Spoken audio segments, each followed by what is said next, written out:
Good morning to you, our viewer. This is the breakfast show that comes to your set every morning from Monday to Saturday from 07 hours to 09 hours, where we bring you nothing but the best of what is happening in the current affairs, in politics, in economics, in business, and of course in sports and other disciplines. And this morning we have a very important topic of discussion, even as Zambia looks to recover its economy that had dwindled in the past few years. This morning, to take you through to the program, I am your host, Prudence Chota. On this program, usually I don't come alone. I come to your set with my colleague, who unfortunately today will not be able to join me. And I'll have to be alone. And of course, I know I'm not alone. I'm with you, the viewer who are watching in the comfort of your homes, who are watching on your platforms, on different gadgets. You might be traveling and you're going somewhere and you're tuning in to Camnet TV. Thank you for tuning in to Camnet TV this morning. And of course, on Friday, we talk about what is happening in the business sector of our country. But of course, we are not only limited to talking about the business. We are going to also zoom in some of the stories that made headlines that are of great importance. And for everyone who's watching us, this program allows you to phone in and call and make those submissions, contributions, or questions that you have to ask so that the stakeholders out there can respond or hear to some of the complaints that you have. But when we come to the set every morning, we encourage you that it's always important for you to keep fit. So even this a point or particular time, we are going to go straight into our morning boost.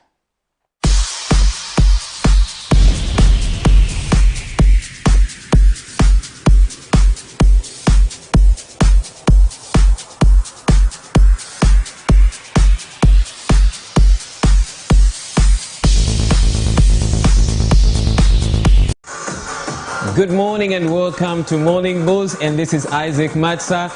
I hope you had a great night, and let's do the workout together. So today it's going to be very basic, and if you've noticed, there have been some 25 push-ups going around social media, some people accepting the challenge.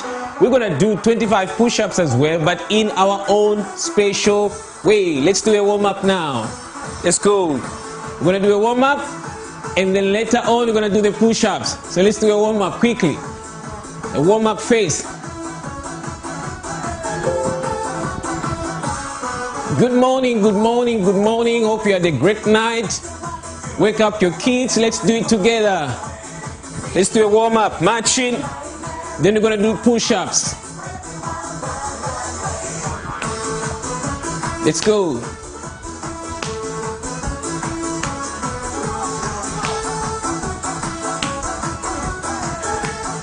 Keep going.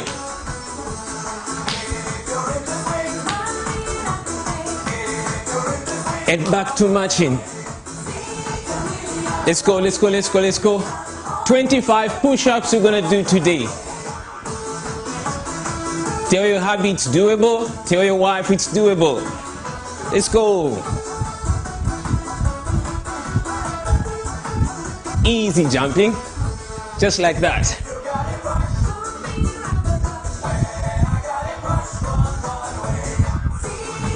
Stay at it.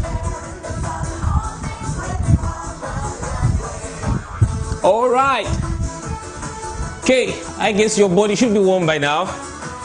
Your breathing rate has to change if you did the right way. 25 push-ups. I'm going to break it down in 5 fives, okay? So let's go. The first push-ups. Very easy. You kneel down, cross your legs, and go down. 5 of them. Very easy. Go. 1, 2, 3, 4, 5. That's the first set. We've got 20 more to go. Let's go. Second push-up. 5. 1, 2, 3, 4, 5. 15 more to go. That's 10. We're doing a 25 push-up challenge. I'm going to change now. 5 more. 5. Go. 1, 2, 3, 4, 5. So that's 20 if you noticed. I did double. 5 more to go. Last 5. Then we're done with the push-up. Okay. Here you go. 5 only. Go down with the tap. 1, 2, 3, 4, and 5. Okay, that's the challenge you had today. 25 push-ups, and let's start winding now. March, march, march. Okay, that's it for today. I hope you enjoy the push-ups. This is Isaac Maxa signing out. I'm gonna see you next time. Thank you. I hope you have exercised this morning. It's always important to keep fit. Remember, you cannot do your daily activities if your body is not in good shape. And one medicine for that is to ensure that you do an exercise in the morning. And the morning boost brings you just that, which can help you exercise. If at all you're not used of running or going to the gym, we know there are people who have challenges or due to time to go maybe jogging around and of course in the gym and stuff like that. You can be joining Camnet TV every morning while we bring you the morning boost to help you exercise. Remember, I always emphasize on this program to say it is important for you to exercise and keep fit. But we also know that it is important to know what is it that is happening with regards to our health. Very important.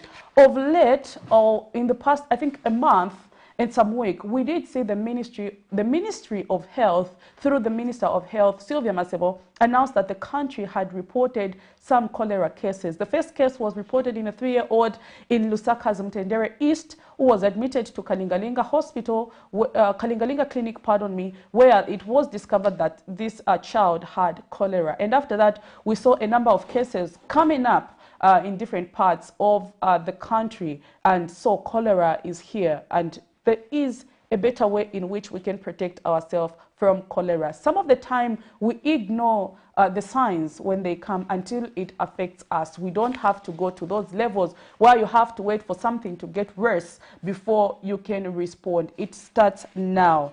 But of course, treatment of cholera, you might be asking, how is it that cholera can be treated? Maybe you might have not had cholera, or you might have had some signs and symptoms, but you've not yet gone to the clinic. But you're wondering, how is it that cholera can be treated? And of course, the Medical Women Association of Zambia are in studio, where we feature them on the program every morning from Monday to Friday, where they talk about different kind of diseases that loom, of course, our homes and stuff like that. But on Saturday specifically, they are live in studio, where they respond to some of those burning questions that you had. Maybe when you're watching the program, you had a particular question that you wanted to ask. The doctors are in studio every Saturday live, where they respond to those questions. So even right about now, we are going to look at treatment of cholera, and we have Dr. Mainga Nalube, who's a medical doctor, who's going to take us through the treatment of cholera.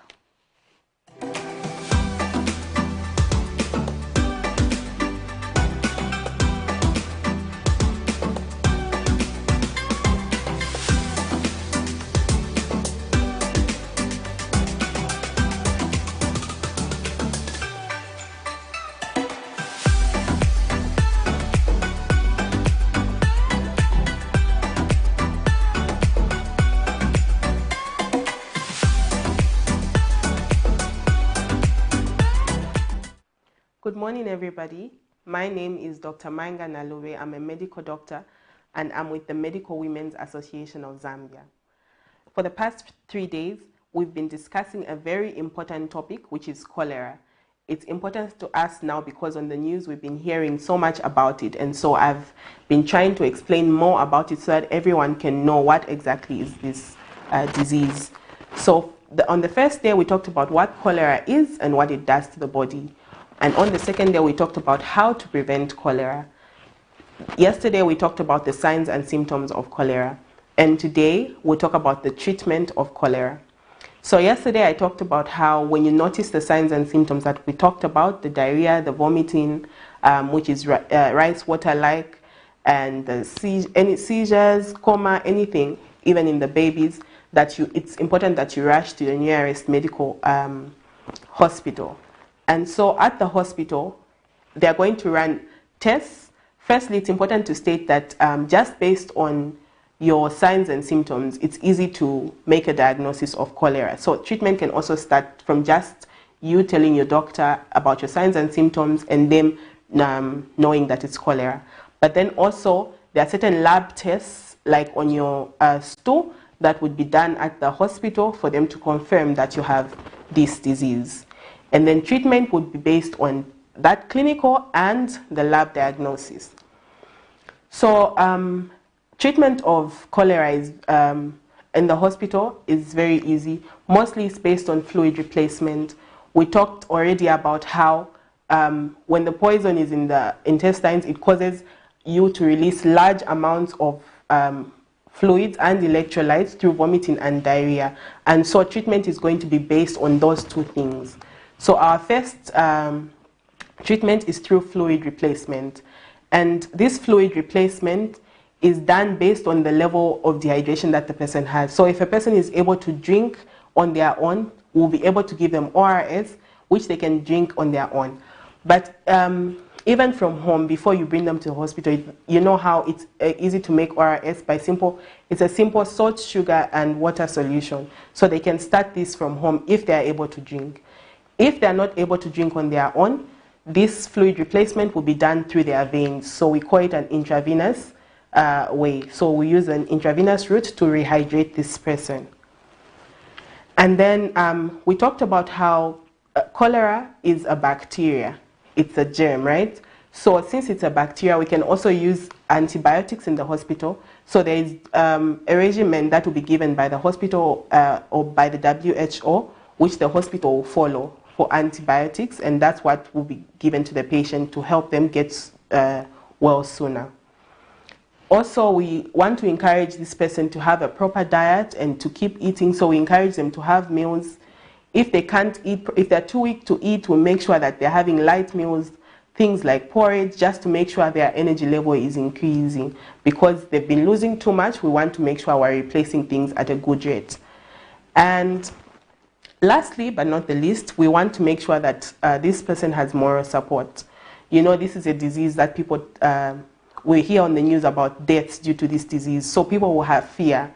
And for a person to actually heal well, we know that health is holistic. It's not just about physical health, but it's also emotional, all those things. So they need this, as much support as they can have from their family, even from the hospital staff, to make sure that their healing process is quickened and is easier. So we want to make sure that the moral support is high. But even as we give moral support to our family and friends who have cholera, we make sure that we are keeping in mind those preventative measures that I talked about. So you make sure that sanitation and hygiene are still high, even as you take care of your loved ones. This is Dr. Mainga Nalue. Thank you so much for watching, and this is the end of our discussion on cholera. Continue watching Camnet TV.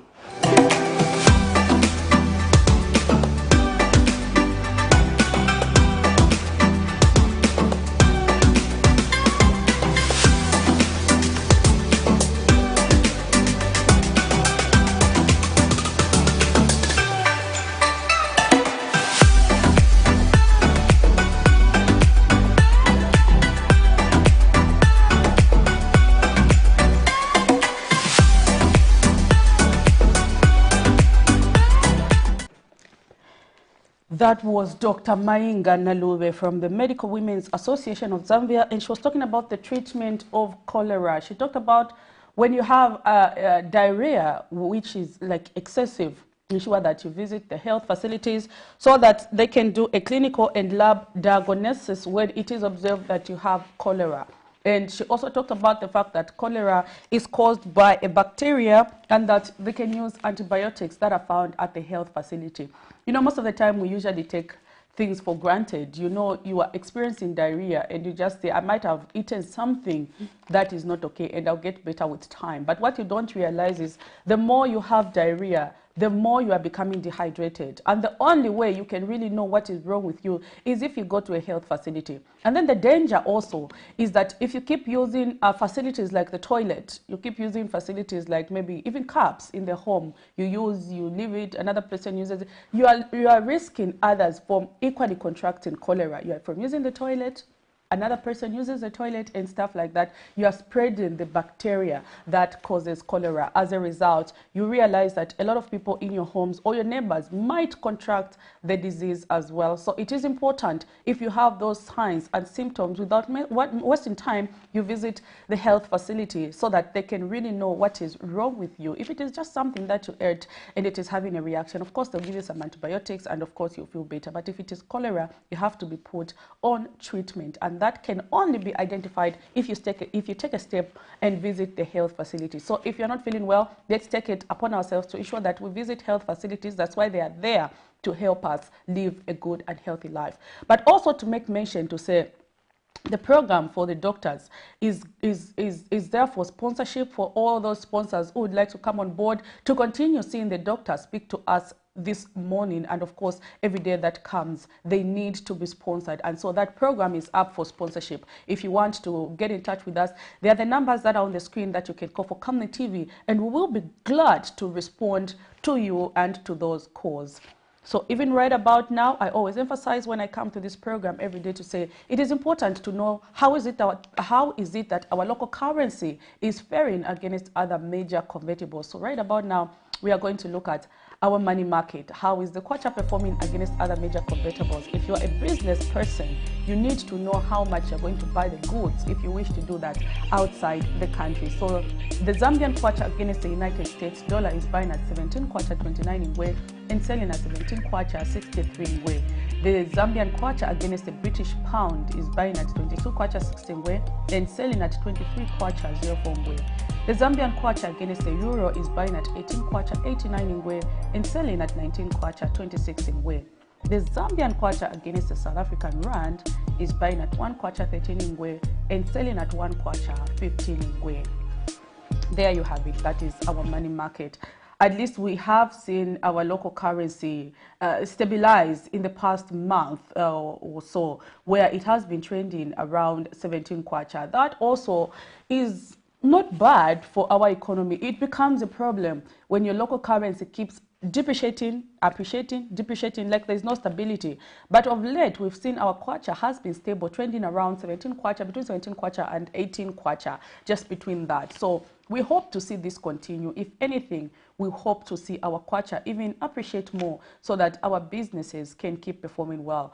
But yesterday night, I was listening to, international news, and there were things that were clicking in my mind. We saw what happened in South Africa, and we know what is happening in China. In case you don't know, China is experiencing an outbreak of COVID-19, which is quite intense.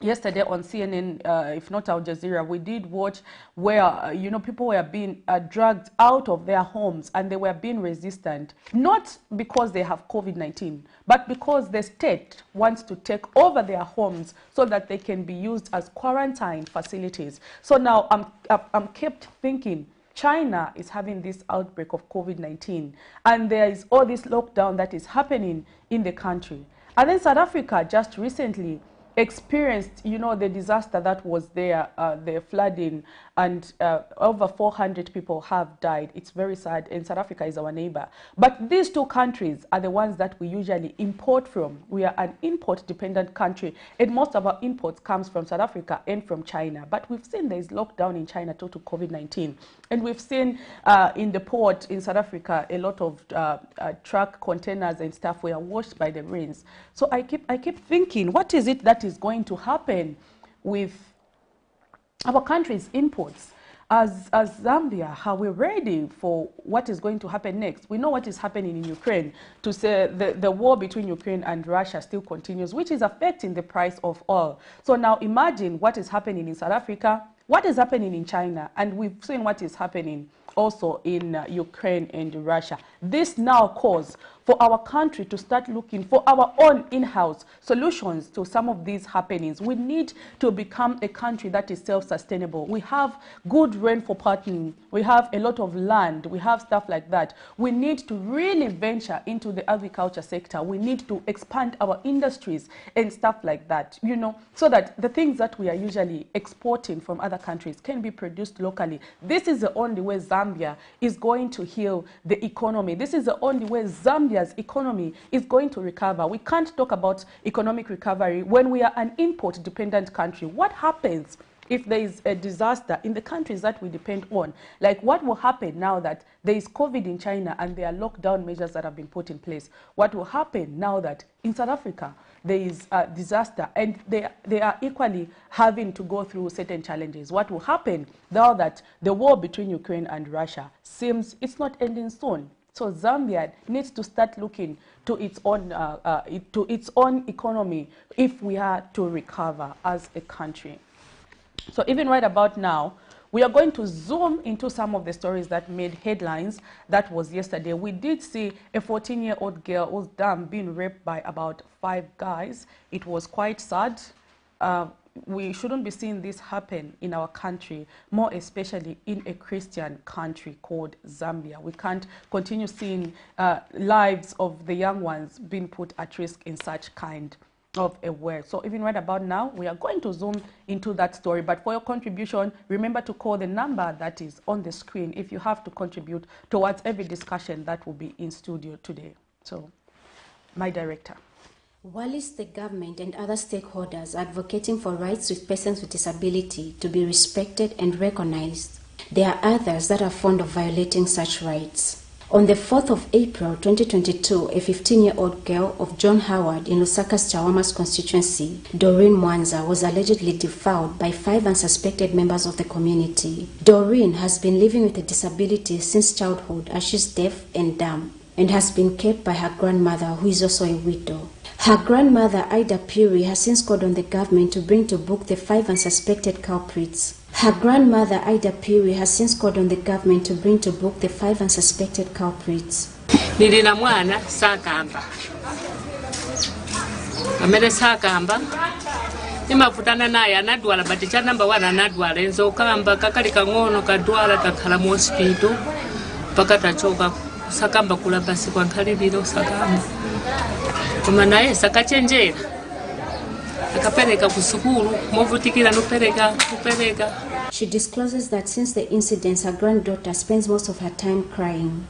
Ompa chachitika. Ona kutada nali mziko mchalo muno. Wakatiwa. Owera kale kama konda utakamba kulira so.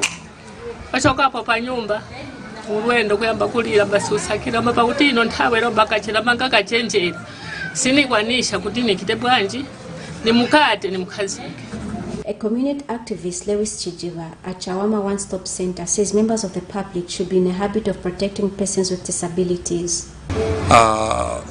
There are some thugs within the community that usually take advantage of disability in the community, and they start defiling children, such as the one that we are encountering now of Doreen, who was defiled by 5 thugs. We are now requesting the community to be sensitive. In an interview with Camnet News, the neighbors have also emphasized the need for Doreen to be relocated.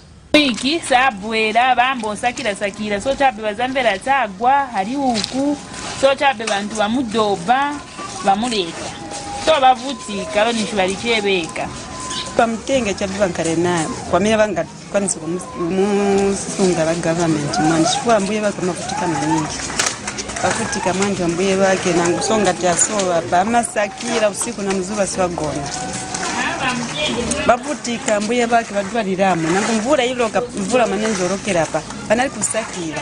Meanwhile, Zambia Agents for Persons with Disability Nicholas Goma says the culprits will be brought to book.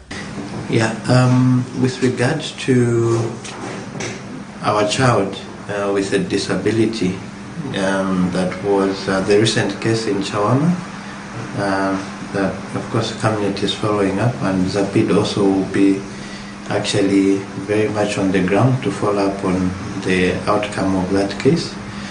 The young girl who has hearing impairment, deaf, and was defouled, the defoulment case.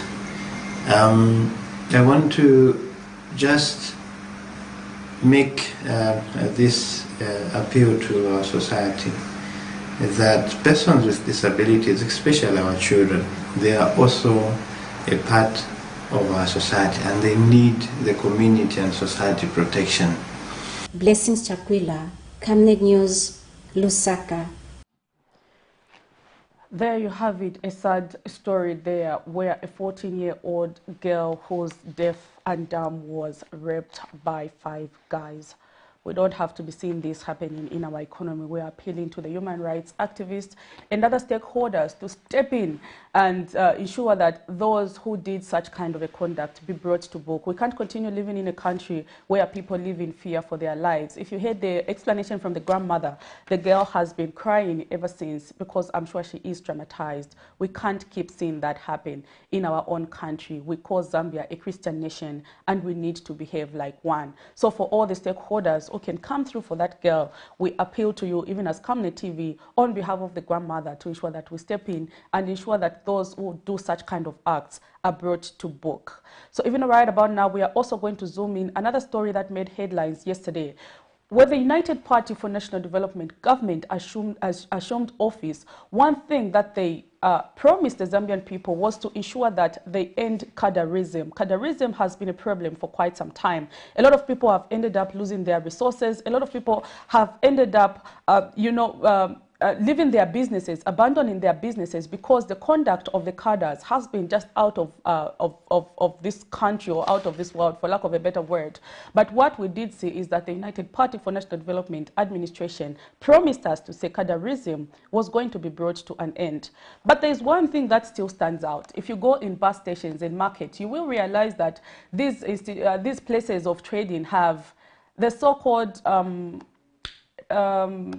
what do you call them, a sector or a side or something like that, which belongs to the ruling government. And if you go to the market right now, or you go through a market or a trading place, you will realize that those offices are still there. But how can we fight cadarism in the country if we still allow those offices to exist in the markets where we are saying we aim to end cadarism? So yesterday we spoke to a stakeholder who expressed concerns over the same issue, underscored to ensure that all these called political party offices are removed from bus stops and market and trading places if we are to really fight cadarism in the country. So even right about now, we are going to zoom into that story that made headline yesterday. The topic of cadarism in bus stations and markets has been a vice that Zambian citizens have been calling for to be put to an end as one way of upholding human rights of the citizenry. Political party cadres have in the past been known for illegally collecting levies in bus stations and markets and harassing citizens. The United Party for National Development UPND administration has come strong on ending the vice in public facilities and has been commended by many. Wrangles have, however, not completely phased out, as these have continued emerging from political party offices that are still present in these facilities. A governance activist, Mr. Breafast Changala, says the continued existence of political party offices in bus stations and markets counters the fight against cadarism. This cadarism is slowly but creeping back and is becoming an eyesore. And the zeal that the UPND came with to eradicate this scourge is slowly equally fading away. And the reason is very simple. The youth unemployment is so huge such that these cadres have nowhere to go and survive. And they abuse decent men and women who go to the bus stops, those who visit the markets, in order to extort some money for their livelihood. He asked that only the council should be allowed to be found in these facilities. The onus now goes back to the New Dawn administration and the president in particular. Can he get his energy back in order so that he resolves the issue of cadarism and free the people of Zambia?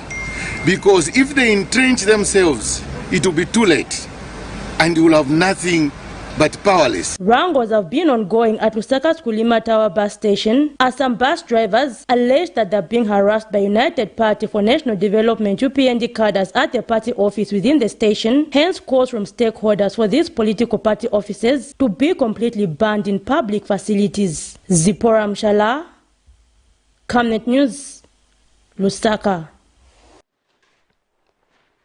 There you have it. That is an activist who was appealing to the government to ensure that they remove political party offices from trading places, from market and bus stops, if we had to completely eliminate cadreism in the country. I think if stakeholders are watching, that should be something that should be brought to the table. You can't expect to end cadreism when we have political party offices being mounted in the markets and other trading places. If we are completely to do away with cadreism, we need order in these particular trading places. And it's very important. That is a very important aspect that we can put into consideration as a country. And moving on, there was also something of great interest yesterday. If we remember very well, before the elections last year, there was an incident that happened in Kanyama compound here in Lusaka, where two political party cadres from the PF, that is the Patriotic Front, were murdered by suspected United Party for National Development. In that particular incident, 8 people were arrested, and yesterday the state had to acquit 7 of those, and 1 person is remaining. So we are going to zoom into that story that made headline. A lot of jubilation was seen yesterday, and this leaves a lot of questions, because I remember particularly attending that the burial for the two, and by then the Secretary General for the Patriotic Front, that is Davis Mwila, really assured the family to say, we will go to the grassroots and ensure that everyone who was involved in that saga is brought to book and they face the law. So even right about now, we are going to zoom in that last story that made headline yesterday. Even as we go into a very important topic of discussion this morning, we are looking at Zambia and the European Union and the relation that they have. So before we go into that, let's zoom into that last story that made headlines.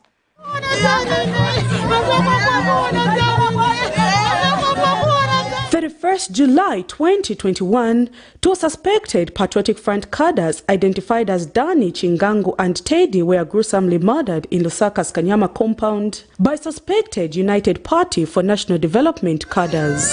The death of the two signified how some political parties embraced thuggery as a way of conducting politics. The Patriotic Front then vowed to ensure that the culprits are brought to book and face the law.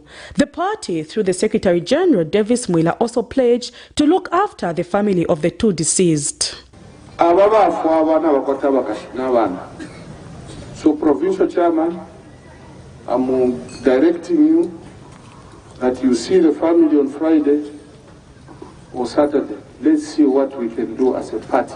8 UPND supporters in Lusaka's Kanyama compound were then arrested and charged with the offense of murder, where they have been appearing before the courts of law. But when the matter came up for trial Thursday, 21st April 2022, the Director of Public Prosecution, Lilian Siyuni, has entered a nolle prosequi of 7 UPND cadres out of the 8 accused. The release of the 7 saw jubilation by the UPND sympathizers who came to the courts to offer solidarity to their accused colleague.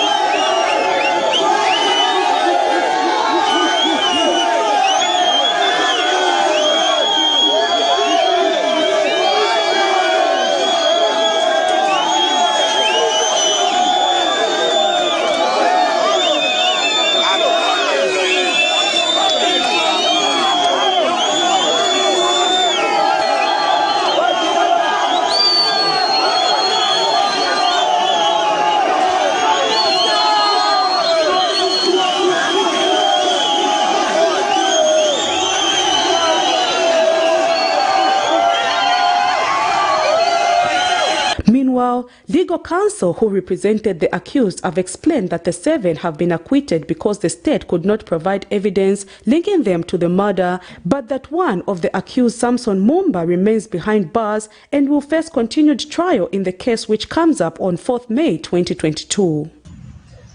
The trial commenced in January, but because the state struggled to produce witnesses then, it was brought forward to this month. This time again, the court started sitting on Monday. On Tuesday, 19th of April, the state still failed to, produce witnesses, and they were left with no option but to enter a nolle prosequi. So today, the state has entered a nolle prosequi in respect of 7 out of the 8 accused persons. One accused person, Samson Mumba, has remained, and trial will continue in respect of him thereof on 4th May 2022. We are desirous.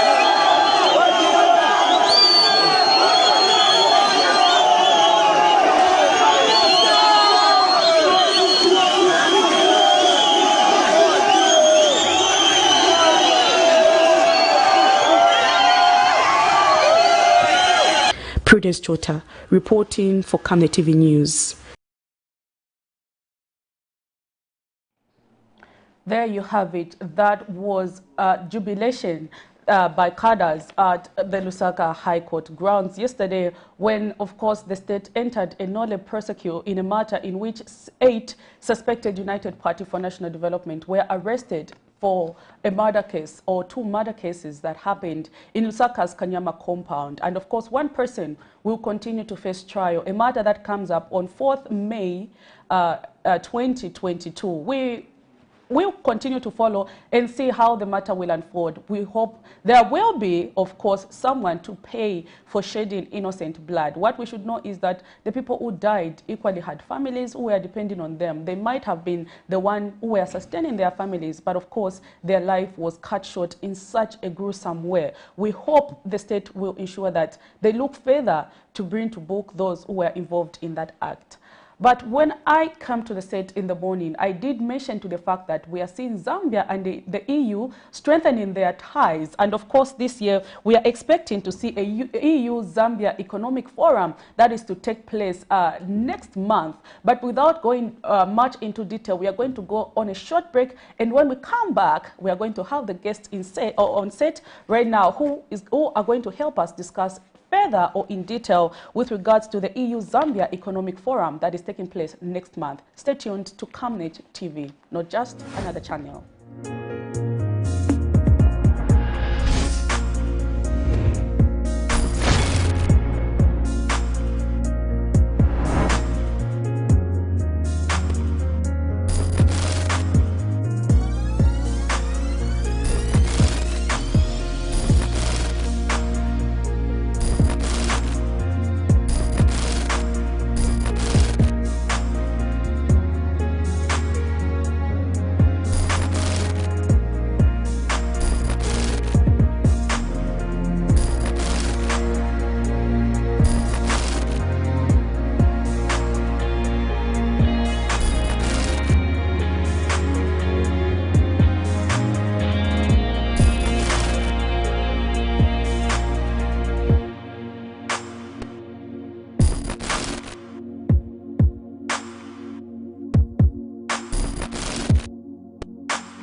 TV is becoming big and better. You can now watch Camnet TV wherever you are around the world, simply by downloading the Camnet TV app.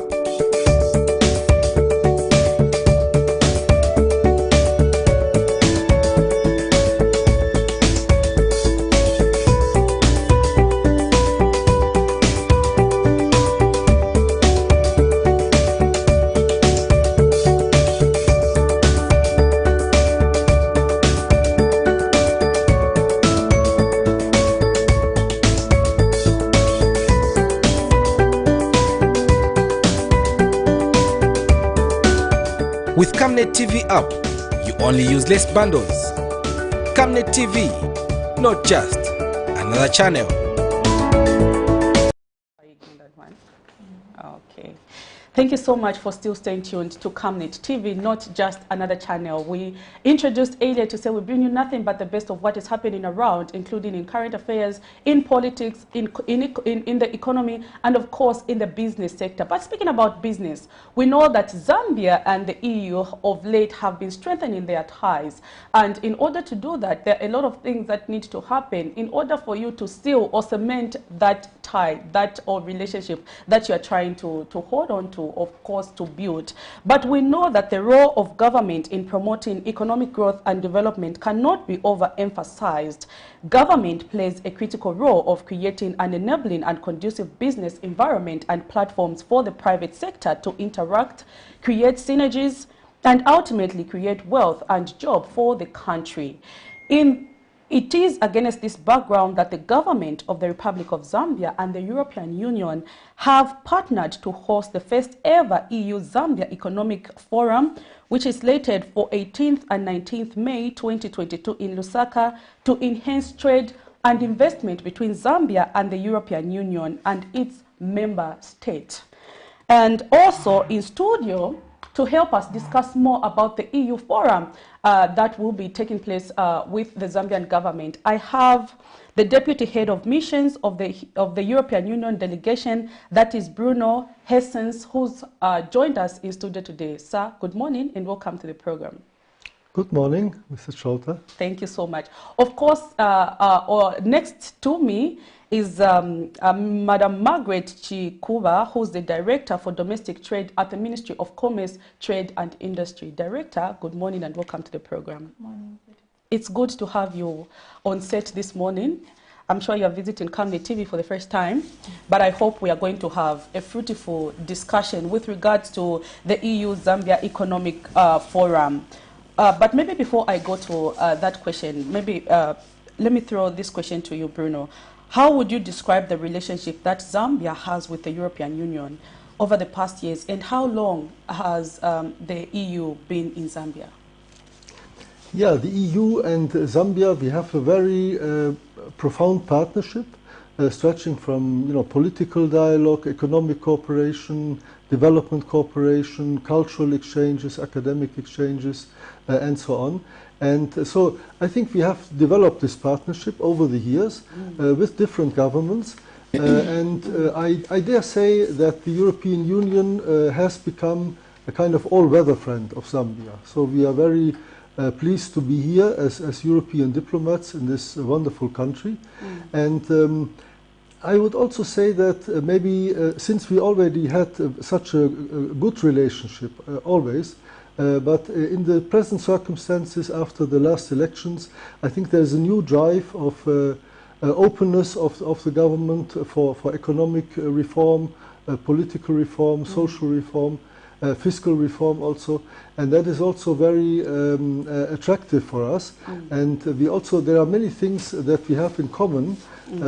For example, you may be aware of the leading role of the European Union in combating climate change and promoting free trade and multilateralism all over the world. And I think there on all these subjects we are very close with our Zambian partners. Of course, it is important to know that Zambia is not alone, even as we look to recover our economy. We have the support of the European Union, and you've heard that for yourself from Mr. Hessens, who's just described the relationship that Zambia has had with the European Union over time. But of course, even as we get to discuss more about the EU and the Zambia Economic Forum that will take place next month, if you have questions, or if you're a business owner who would like to participate in this forum, or you've got questions that are pending with regards to this issue, you can call through the numbers that are on the screen and we will be able to attend to those questions. Of course, my guests this morning will respond to some of those questions that you have that are, of course, pressing. So approximately how many companies are we expecting from the EU and Zambia respectively? Maybe let me throw this back to you from the EU's perspective, and and then we are going to get Madam Margaret to equally respond from the Zambia's perspective, how many we are expecting. Yeah, the number of companies is a moving target. We are now mobilizing, and so the applications are coming in. We have, let's say we have, it's more the Ministry of Trade, Commerce and Industry. You have the website hosted by Smart Zambia, and so there are companies both from Europe, from Zambia, but also from other countries here in the region. They can register for participation. And so we now see, the numbers going up, and I believe that especially now after the Easter break, we will do more efforts also to mobilize for this, and more and more companies will participate. Okay. Madam Chikuba here, how many are we expecting from the Zambian side to participate in this economic forum? Well, of course, because this is home, we don't expect people to start flying from different places, but of course we expect different companies to come from all over the country.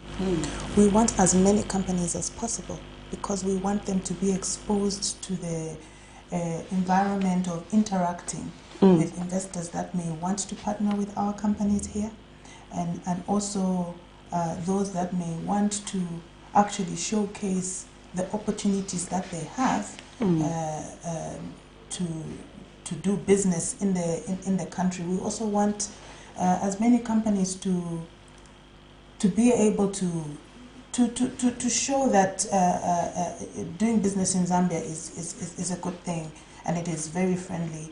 So we expect quite a lot of companies from all angles: small companies, large companies, those that are just beginning, and those that are actually already on the growth path. Yes. Maybe for someone who's just joining on this program, they might not be aware of what is happening. What is it that they are talking about? So just kindly give us the view or a brief background of the EU-Zambia Economic Forum. What is it that it is all about? And when is it taking place? From when to what time?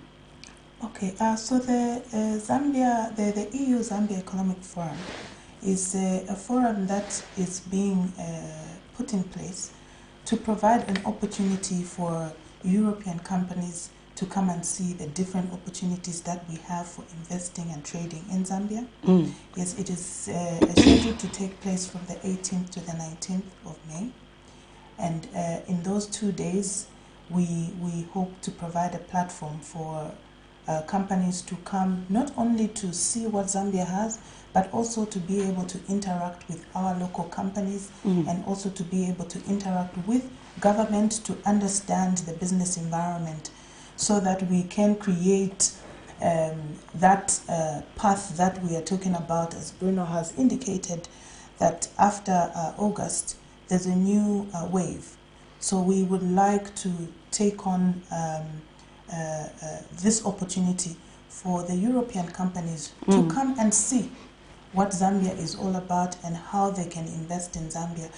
Prudence, I would like to tell you at this point that the forum will provide not only a platform for them to see what we have in Zambia, but we want to provide a platform where the European companies can interact with our companies and see opportunities where they can either partner or either be able to say, I would like to put in shares in this company, or I would like to understand how this area works. At the forum, Prudence, what we will do is we will also provide an opportunity for companies to interact with government, so that they can understand from the government perspective, from the different ministers that are going to be at the forum, what opportunities are there. Of course, that is interesting. Maybe for someone who's just watching us, you have that small business of maybe you add value to a product, and you're kind of wondering, does my initiative qualify to be part of this economic forum, or maybe you do in honey business and stuff like that at a small scale, and maybe people might be wondering, do I qualify to participate at this economic forum? So maybe just get us to understand who is expected to participate at this event, what kind of businesses are expected to participate at this event. Maybe let me throw this to Mr. Hisense before we can get back to you. Yes, I mean, I'm not telling any secrets if I tell you that Zambia is, of course, known also in Europe and worldwide, mainly for its mining industry, its very rich agricultural resources, and for tourism. So, of course, these sectors will play an important role, and companies from these sectors are expected to participate.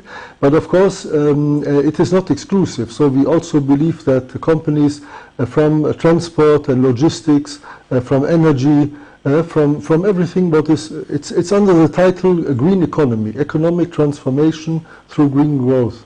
So I think all the companies that believe that they can offer something and that are interested in collaborating in one way or the other, like the director explained, they are most welcome to register.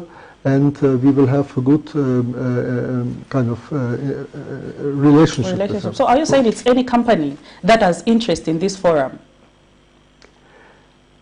Yes, well, there is of course a registration process, so you have to register for it, there's a registration fee you have to pay, and then I believe it is the Ministry of Trade, Commerce and Industry that will issue the final list of participants. Let me bring this to you, Madam Chikuba. What criteria would you use to select this? Is it everyone who's applying who's going to exhibit at the EU Economic Forum? Because we might have people who are thinking, maybe when I just register, it equally or automatically gives me a leeway to participate in this economic forum. Okay, so we do not have a specific criteria. We just want to ensure that everybody who thinks and feels can participate in transforming this country through green growth, as Hisense has indicated, is able to participate. So what we are doing is we've provided a platform for companies to register, and when you register, we expect you to indicate which sector or which interest you have, so that when you register, we're able to tell whether your interest is in agriculture or your interest is in ICT or it is in energy or mining, whichever it is. And we expect companies that will register to also indicate to us in detail, not really in detail, but in a short profile, what their interest is and what their economic contribution would be, so that we can try and look on the European side for companies that are also showing interest to participate in the forum, and we can have an opportunity to match the companies to say this company can meet with this company. And also because we want people to be committed and to really be serious. And we have put in place, we are requesting companies when they register to be able to pay up a participation fee, so that we can also ensure that when people have registered and they've paid up, they would definitely come and they are seriously looking to be part of this transformation that we want to create, or the environment we want to sort of kickstart with this forum. Okay, important there. So let's talk in terms of the activities. What activities are we expecting to see at the forum? Okay, so the forum is really going to be high power packed. We expect the Republican president to actually open the forum and provide to all investors or all people that are going to come and indicate to them what his thought is about transforming this country. And he will not only be there by himself. We expect ministers to be there, to also be able to share opportunities in the different sectors. So the forum will have also presentations from the Zambian side to just indicate what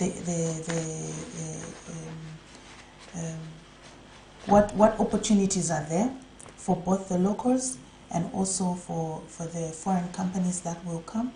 And one of the major activities that we actually intend to have is to have what we call business-to-business meetings. We will try and set up meetings for companies that are coming from outside and those that are coming within to be able to interact in their similar interest areas.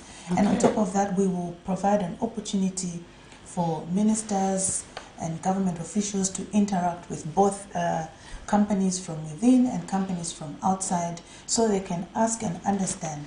And because we are expecting companies that are coming from outside, those that would have interest in investing in the country, we will also provide a platform, Prudence, for a one-stop where a company, if they want to actually register and kickstart their investment during the forum, we will provide that platform for them.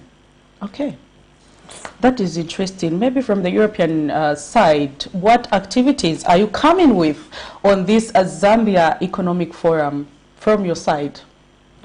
Well, I think the activities are quite well explained. It's a common forum, so it's not that there are some activities for Zambians and others for Europeans. We will sort of do this together. So there will be the opening ceremony.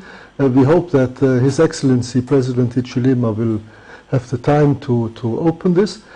But there will certainly be other dignitaries, including the Honorable Minister of Trade, Commerce and Industry, the African Union Commissioner for Economic Development, the Secretary General of COMESA, European Commissioner from the European Commission, and so on. So there will be kind of an opening ceremony. There will also be, maybe I should add that there is a possibility to have exhibitions in the margins of the conference, of the forum. So companies that want to exhibit their products or their services, they are kindly invited also to register this in the platform that is provided.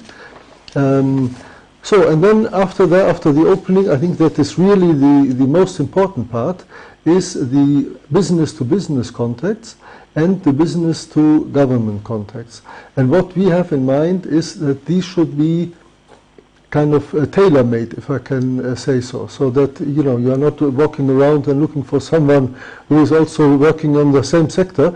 But in the run-up to the Economic Forum on the 18th and 19th May, when people register, we look already in which sector are they active, what are they looking for, so that we can do the matchmaking, ideally before the forum already.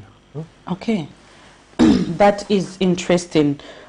Madam Margaret, maybe just throwing this to you, why should Zambian companies participate at this prestigious high-profile event?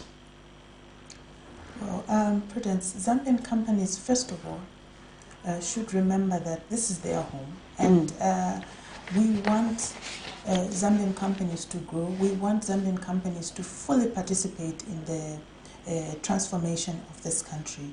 So first and foremost, that's the reason why they must participate, because during the forum, there will be an opportunity for them to also get to learn about how they can actually participate in the European market. We are hoping that we will be able to bring presenters that can speak and share and educate them on how they can participate in the European market. Because when Zambia gets to be transformed and grow, one of the things we expect is export. So we want them to come and learn that bit. And then also, as I indicated earlier, this platform is meant for us to bring in European companies to come and see how they can actually partner with Zambia to develop the country. And in partnering, I mean, this is partnering with private sector. So we expect them to come so that they can see and have an opportunity to see how they can actually partner with another European country to actually do business. Yes. Interesting explanation there. In case you're just tuning in to Camnet TV, in studio this morning, I am joined by the Deputy Head of Missions of the European Union, that is Bruno Hessens. And of course, I am joined by Ministry of Commerce, Trade and Industry Director for Domestic Trade, that is Margaret Chikuva, and we are discussing the Zambia EU Economic Forum that will be taking place, of course, next month on 18th and 19th May 2022. And in case you're just tuning in and you're wondering, as a business person, how is it that I can participate at this forum, or what benefit will this have for my business? It's not a matter or an aspect of the size of your business. It's the potential that your business has to scale up, the potential that your business has to partner with other European countries, other European companies, pardon me, in order to ensure that your business grows or expands. And of course, we are looking at other opportunities of how is it that we can recover our economy. Remember, government is emphasizing the need for economic recovery, and that can only happen if we have the right businesses, of course, investing in our country. So this morning we are discussing the EU-Zambia Economic Forum, and if you are a business owner and if you have questions that you have to ask with regards to this topic, we are giving you an opportunity to call through the numbers that are on the screen and let those questions keep coming in. We are here to serve you as Zambian businesses, and of course to respond to those questions through this platform. So keep them coming, and of course we are live on our Facebook page. If you have a question, you can equally send it through our Facebook page, and we will be able to respond to some of those questions. So moving forward, how can companies, I guess SMEs included, participate in this event, and how and what do they need to do? Let's talk about SMEs in Zambia. We know that Zambia has a lot of small and medium enterprises, and of course they might be wondering, or maybe having a lot of questions on how is it that they can participate at this event, and what is it that they need to do? Okay, so for companies to participate, all they need to do is go to the website. We have a website, www.mcti.gov.zm/EU-ZEF/ Okay. You go to that I'm sure you'll be able to give that information. Maybe let's just speak a call. We've got a call. Hello, good morning. Hello. Good morning. Thank you so much. Tell us your name and where you're calling us from. Pardon? We can't get you. We can't get you. Your line is quite bad. If you're near your TV set, can you just please reduce the volume to your TV set and then go ahead with the contribution? Yes. Pardon? David? All right. Go ahead with your contribution. It's good to know Chipata is tuned in this morning. Yes. That is the program for the country. Yes. So my first we come and go animal safety actually come and go animal safety. Repeat your question. I can't hear you. I am saying if someone has animal safety, animal safety, come and get animal safety. All right. Thank you so much. I think I got your question. Yes, please. What I'm looking at is because of the government is working together. Many people who are there for the sector, I mean, new ideas for business for them, but some of the working for government is just fast. All right, sir. Thank you so much. We'll be able to respond to that question. Thank you. Okay. We have a caller there all the way from Chipata. It's good to know Chipata is watching this morning. And they have a question that goes to you. Of course, they are saying we've seen a lot of innovations are still on paper because of one or two things that have been happening. So are innovations allowed to come and exhibit at this forum? Prudence, he has asked just a timely question. This is an opportunity for everyone to come. Okay. Showcase that innovation that will contribute to the economic transformation we are looking to. And then probably, depending on the interest and the area, we may be able to actually match make you with other companies that are also playing in that interest area that you are innovating, so that there will be an opportunity for you to either move from the innovation to actually actualize and commercialize that innovation. So we hope that even those that have innovations, they can register on the platform and come and participate and also be part of the growth that will come from the forum. interesting there. I hope your question has been answered. So a lot of people have these powerful innovations, but maybe because you don't have resources and where to start from, they have been sitting on those ideas. But it's good to know that this forum will equally provide you with an opportunity to showcase that innovation. Perhaps you might not know what will happen. You might get someone to actually have interest to invest in that particular innovation. So if you have an innovation that you would like to exhibit, Madam Chikuba here is going to go through. Before that caller came in, she was just trying to explain how is it that you can register in order for you to participate at this Zambia EU Economic Forum. So let me give her an opportunity to go through the process of registration. You were saying something before the caller. Yes, so I was saying to participate, you need to go to the website and register online. And when you go to the website, it will show you the details that you require to register. You just need to be able to provide your company name and your area of interest, your sector that you want to participate in. Of course, Bruno has elaborated very well the different sectors that we are focusing on, but that doesn't mean that those are the only sectors that we are looking at. All sectors, anyone from any sector can come to the forum. So it's simple. You just go online, register, and once you're registered and you pay up the fee that is required to be paid up, depending on which level you're at. Okay. Of course, that is interesting. Maybe some people might be saying we are having challenges. Have we had reports where people report that they're having challenges in registering for this particular event? No, so far we haven't had any reports on challenges, unless Bruno can indicate. But we've had a number of companies that are registering. But even if you do experience challenges, you can contact us. We have numbers that we can share. Contact us either through ZDA or contact us through the Ministry of Commerce itself directly, and we can share the contact numbers. Yes.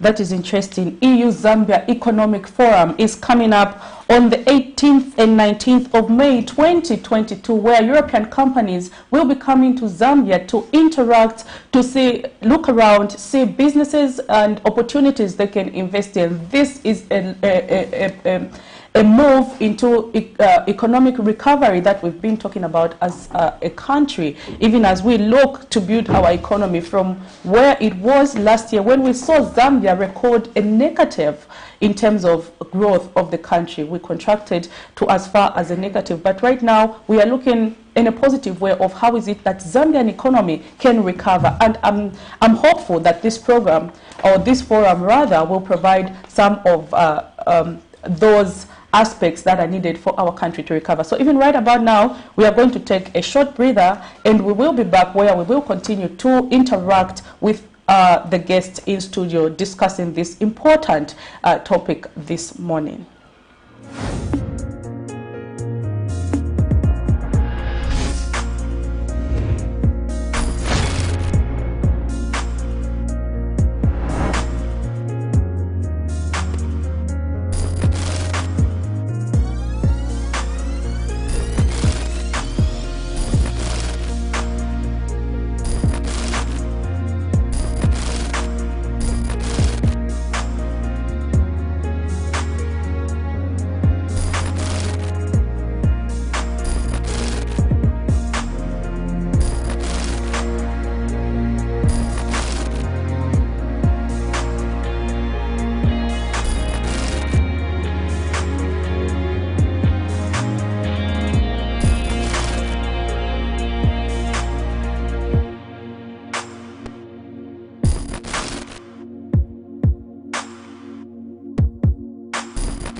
Hello, I'm Deborah Lukalu, all the way from South Africa. You are watching Camnet channel, not just another channel. God bless you. Stay tuned. We testify, we celebrate.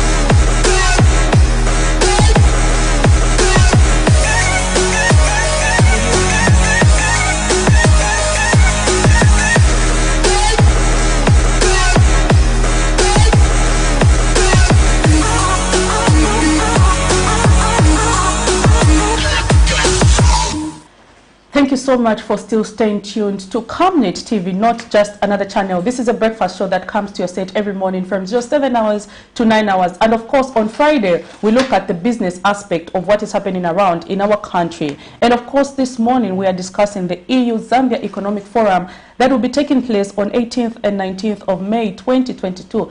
But in case you're wondering what is it that the forum is all about, this program is being streamed live on our Facebook page. And if you're just joining and you want to find out more, you can just go through our Facebook page and play this clip again to listen to how you can be a participant in this forum. If you are a business owner, this is an opportunity for you to showcase that business.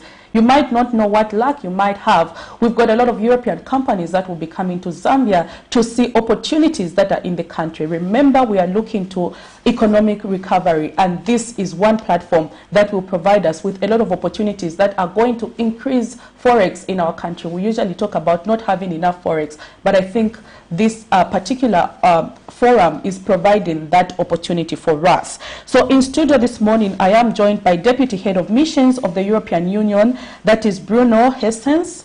And of course, I am joined by Madam Margaret Chikuba, who's the Director for Domestic Trade at the Ministry of Commerce, Trade and Industry, who are helping us go through this particular, or rather explaining what is it that we expect to see at this forum. So moving forward from where we ended before we went on a short break, I'm going to throw this question to the European Union. From the EU side, what kind of companies have you invited for this particular forum? Yes, well, in fact, we have had basically the very same approach like our colleagues from the Zambian government. We have invited all companies without distinction. We have not limited to any given sector.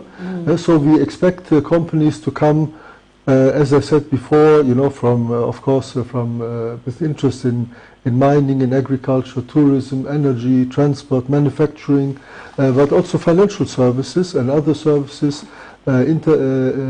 information communication technologies. So there's basically no limit to what European companies can be interested in, and in consequence to the possible partnerships with Zambian companies. In the past, have we, or rather, I know maybe you might not specifically have the number, but how many European companies do we have that are currently investing in the country, and what sector have they mostly dominated?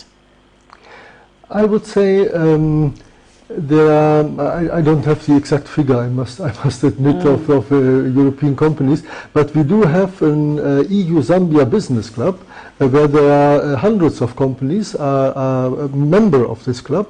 So it's a very important platform for European companies, but I dare say also for Zambian companies, because they are also member organizations of the EU-Zambia Business Club that are Zambian companies, but with a specific interest in Europe, because maybe they have shareholders in Europe, or they have export orientation towards Europe. So there is already a kind of a European engagement already since many years, of course, in Zambia. But this first EU-Zambia Economic Forum is an attempt to broaden this and to deepen this.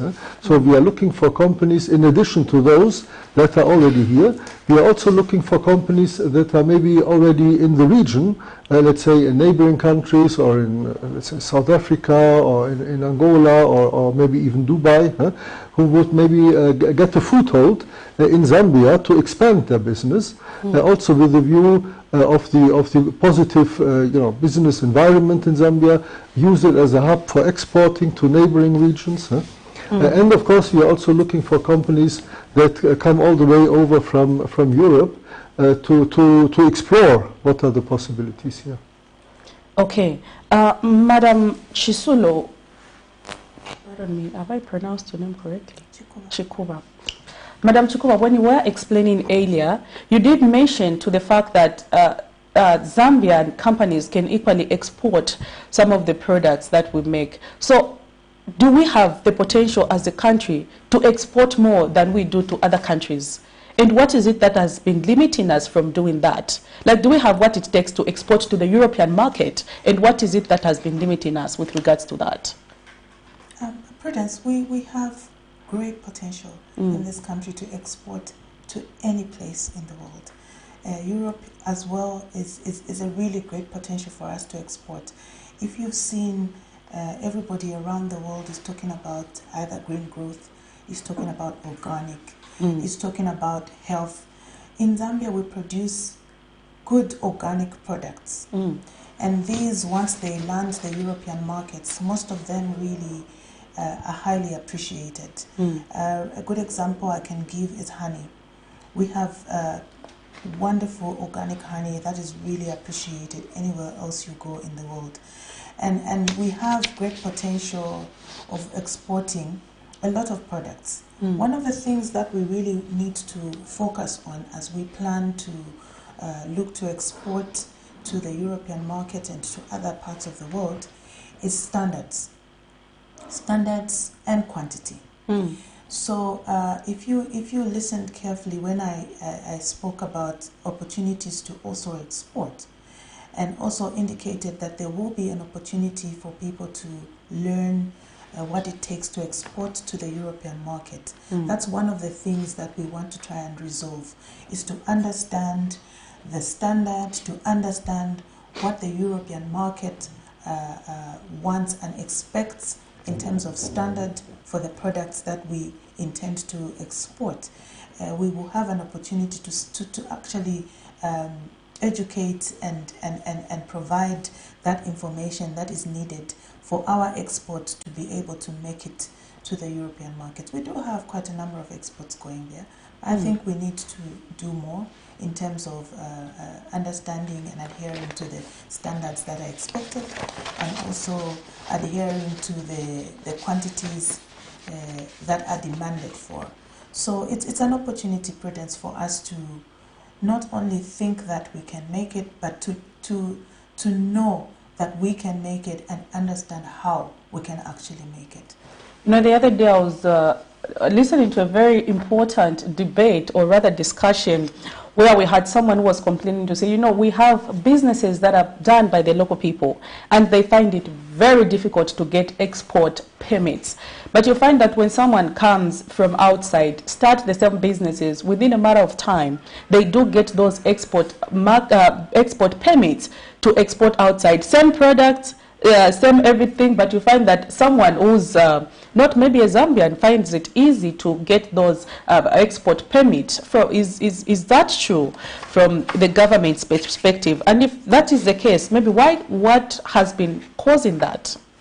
So, you see, under the Ministry of Commerce, through ZDA, we do have a program that helps to enhance or teach people the requirements for export.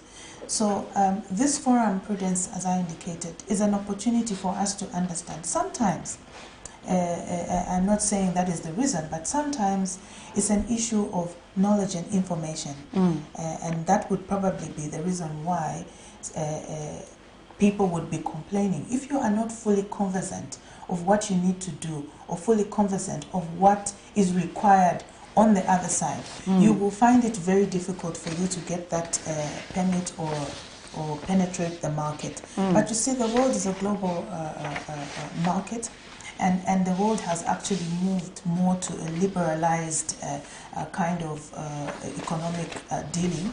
So it's open. It's open. You can export to any country. You just need to know and understand the requirements on the other side.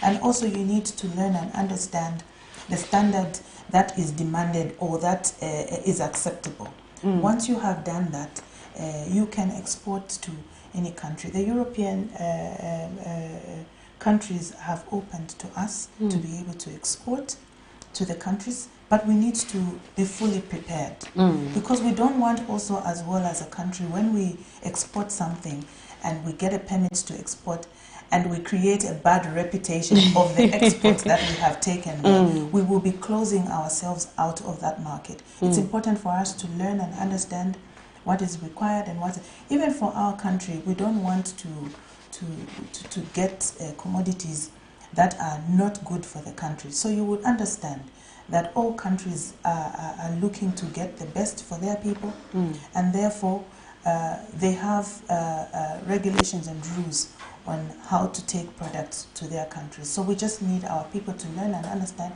and this platform is one that will, to some extent, provide a glimpse of how you can take your products to the European market. Interesting for businesses there. Madam Chikuba has mentioned something very important that as businesses we need to put into perspective. She mentioned to the fact that, or rather she spoke to the fact that this platform will also provide you with an opportunity of how you can equip your product to be at international standard.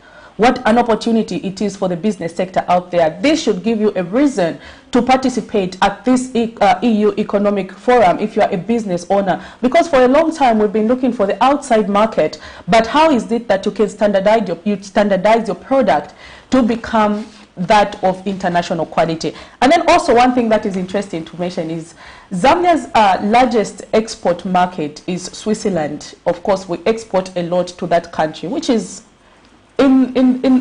outside of our continent. And if that can happen and it provides a lot of that opportunity, why as a business can't you take advantage of this forum that has been provided to ensure that you get to learn more and find business linkages and opportunities? Zambia's Economic Forum, I emphasized when I came to this program in the morning, to say it can only happen when we look to the inside and not to the outside. Now, this brings me to what is happening around the world. We've seen what is happening with South Africa, where they just experienced this flooding issue.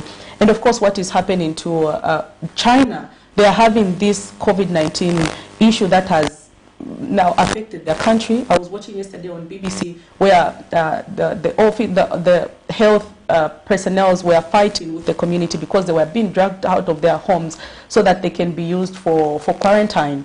And now I'm thinking Zambia exports a lot from South Africa and it exports a lot from China, and this is happening. And of course we've seen now Ukraine that is having these challenges as well, which is affecting our economy. So maybe let me throw this question to you, the EU. We know that Ukraine was one country that was exporting a lot to Europe and stuff like that.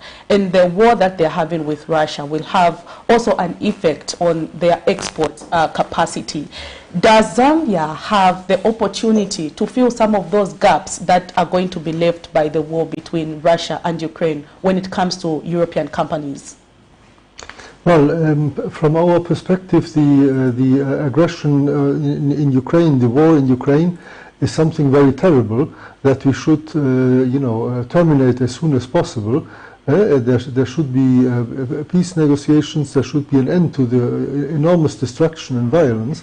But for the moment, it is true that the Ukrainian economy is severely suffering, and it's a very important country for the European economic system, especially in terms of agricultural production. And this will have large consequences also on countries outside Europe in terms of food security. Now, in how far a country like Zambia will see this as a challenge or as an opportunity, I think that depends on government policy, but also I think on the Zambian private sector. I think there are always opportunities to seize, independent from the situation in other countries. But it is always important to be aware of the possibilities of production to be expanded and looking for new markets.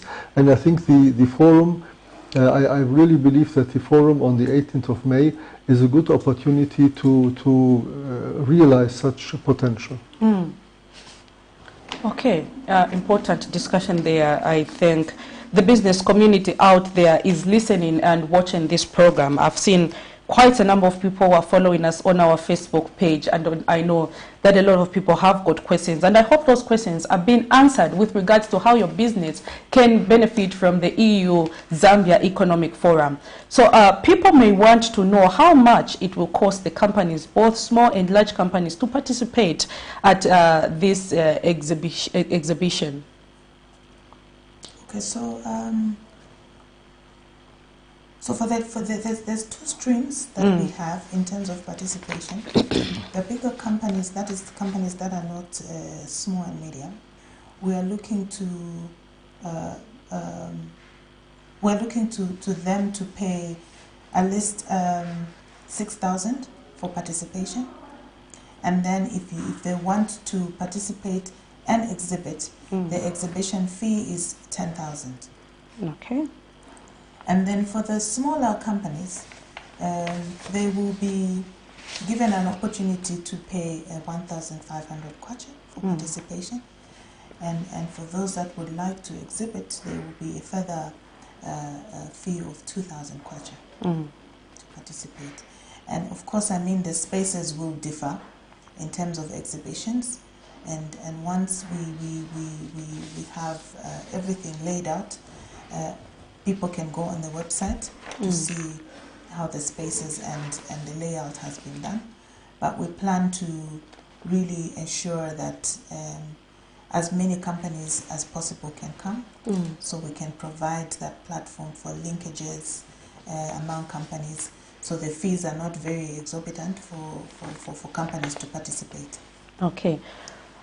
Maybe this brings me to this question. Are there incentives that are being given to local companies compared to the ones that are coming from outside? Do we have incentives for maybe local businesses, especially the SMEs? Or it's just like the figure that you've given, it's just like that? Or there are other incentives that are coming with it? Okay, so for most Zambian companies, the smaller ones will probably fall under SME, and they have a lower fee to pay. Like I indicated, the participation is 1,500 for the smaller companies, and even for their exhibition, the fee is slightly lower. So this also includes the innovations which a caller there wanted to know. They will equally be made to pay this amount. Yes, because it's the same space we are providing, and it's the same interaction opportunity that we are providing for all. So we are not discriminating. And if you have, of course, I mean, you need to be innovative as well when you have an innovation to see how you can participate within what has been provided for participation. So everybody's welcome to participate under those fees. Yes. One aspect that I've come to learn is most of the time when people are having these activities like forums, events, exhibitions and stuff like that, there's one important aspect that comes with regards to the meals that people will be having. The agriculture sector plays a very important role in that aspect. So maybe I would like to find out, in terms of accommodation, maybe people would like to know, those who are coming from outside, in terms of accommodation, how is it that you've prepared that in terms of the accommodation for those both companies that are coming from Europe and of course the local companies that will be coming from other sector? Yes. How is that being tabled? Okay, so the Ministry of Tourism and the tourism industry, private sector players are also a big part of this. Okay. We are looking to them providing accommodation in many places, and we've been discussing with a number of hotels to see whether they will be ready to receive players both from outside and inside. And of course, we are not discriminating on which hotel or which lodge or place that people should come to.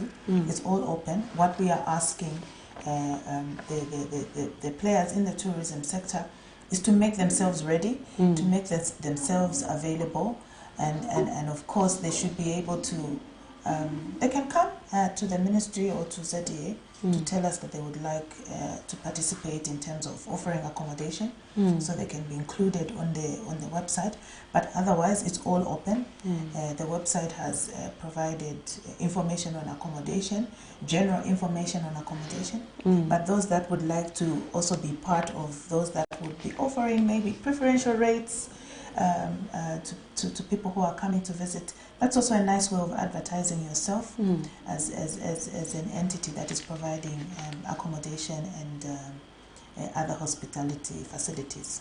Important there. We hope our tourism sector is listening. This is a very big event and we need you to participate because you are a very important sector when it comes to the development of our country. As we come maybe to the end of the program, maybe from the EU, what are your concluding remarks with regards to the EU-Zambia Economic Forum? Well, my concluding remarks can be very short. I think this is a great opportunity. It's the first time that we do this in partnership with the government of Zambia and, of course, the private sector of Zambia. And I can only say to all the companies, be they Zambian, be they European, I think you really do not want to miss this unique opportunity to partner with other companies and to develop your own enterprise and contribute to growth and to creating decent jobs for the people. Okay. Ministry of Commerce, Trade and Industry, what are your concluding remarks? Well, my concluding remarks is come to the private sector, come and have an opportunity to link up, come and have an opportunity to interact, come and have an opportunity to see what it is that you can get from the outside world and what you can offer to your own country. And also not only to those that are coming to participate, but to the general private sector players.